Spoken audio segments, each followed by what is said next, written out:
And Essie, you're here in New York with me, and it's interesting because David mentioned the fellow 2024 candidates, or some that may be candidates and haven't announced yet. I think we have a graphic that shows some of their reactions. We know that former Vice President Pence was on our air. He said that no one should be above the law, but he criticized this case. DeSantis called it a, quote, weaponization of the legal system. Nikki Haley saying this is more about revenge than justice, and so on and so forth. Yeah. How do they thread the needle here? and what do you do if you're a potential rival? Because you need the base support, but at the same time, this is a chance to kind of needle at Donald Trump with all the baggage that he brings, right? I think you let the court of public opinion do that for you. I think if you're running against Donald Trump, David Chalian's right. The field's frozen. There's really nowhere for them to go. You're not going to win any voters on the right, and we're still in a primary, by applauding this decision or, dunking on Donald Trump right now. So I think they're doing the right thing. But I think when it comes to the politics of this, it's really important to remember, I think that this indictment is coming in spite of politics, because if you were trying to orchestrate a political takedown of Donald Trump, you wouldn't start with this charge.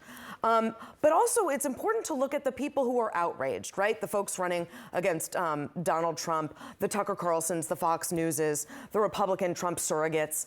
These are people who are outraged by this indictment.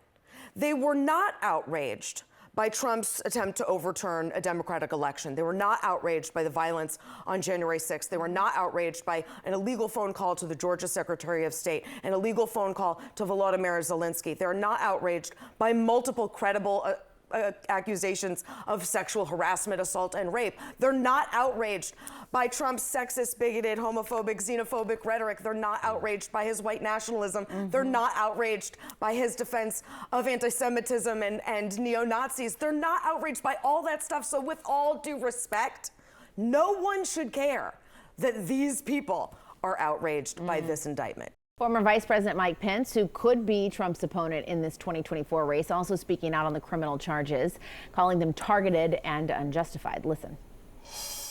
Well, I think the unprecedented indictment of a former president of the United States on a campaign finance issue is an outrage. And it appears to millions of Americans to be nothing more than a political prosecution that's driven by a prosecutor who literally ran for office on the pledge to indict the former president. And our guests are back with us: Norm Eisen, David Chalian, Essie Cupp. Essie, I want to start with you. We'll go back to Marjorie Taylor Greene planning to come to New York City to protest. We've seen House GOP leadership rush to former President Trump's defense. We have not heard anything from Senate GOP leadership.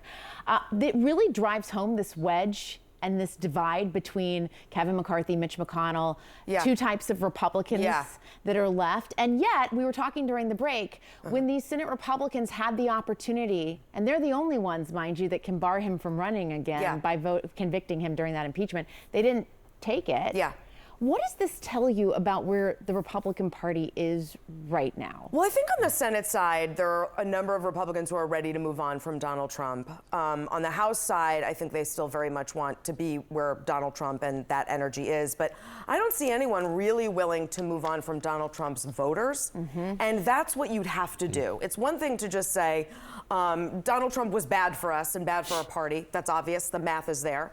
It's another to say, and we're willing to say no to the kinds of voters that he courted so that he could win. The white nationalists, the oath keepers, the QAnon, the conspiracy theorists, the bigots, this wing of the Republican Party that Donald Trump said, come one, come all. Previous Republican parties would say, you're not welcome here. I'm not going to court you. I'm not going to pretend I don't know who you are. Until this Republican Party is ready to do that, they're really just allowing Trump to loom large and keep all of those kinds of voters inside the tent at the expense of good conservatives like Adam Kinzinger and Liz Cheney, who they've kicked out. David Chalian, we were speaking earlier in the break about what followed the FBI search of the Trump home a number of weeks ago, and that was a shooter attacked an FBI office in Cincinnati. This is something that is of great concern to security officials here.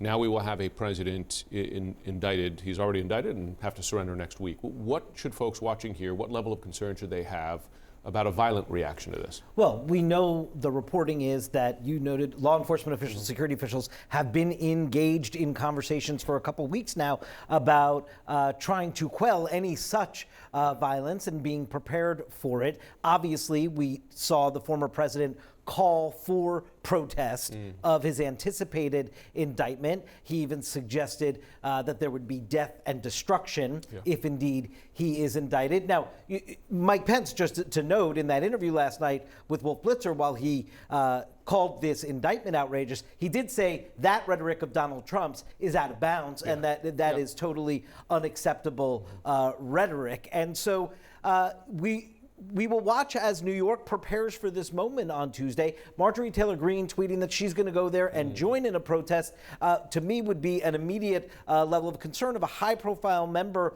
with a following. How large does a potential protest come? This is something for security officials to watch, but you're right to note what happened over the summer in the aftermath of that. And obviously, this is not something that anybody would hope would happen, but it seems that the security officials are engaged in very real conversations about dealing with it if it does. Right, it is. It's very, very serious.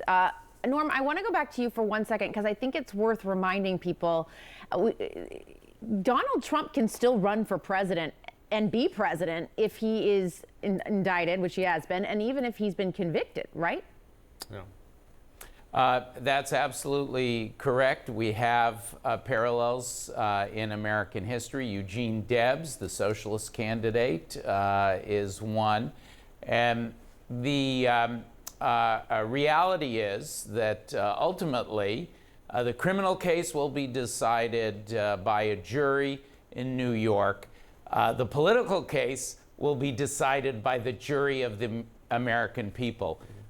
They have spoken in 2020 and in 2022, rejecting some of the extreme ideologies, the election denial, and some of the other extreme ideologies associated with Donald Trump. But they're going to have to take into account not just this criminal case, but we're very likely to see additional ones coming down the pike. I think Georgia may very well be next. And of course, we saw the Mike Pence clip. The special counsel in DOJ's investigation is trying to get Pence's testimony. Other individuals are being pursued. That's on the January 6th case. And then you have the Mar-a-Lago documents case. So 4 major criminal cases potentially will overhang this political season, providing judicial challenges, but also asking every American voter to sit in judgment. Right, and decide where they come down on this. There's so much more to come legally. All right, Norm Eisen, S.E. Cupp, David Chalian, we appreciate all three of you and your analysis here. Thanks so much.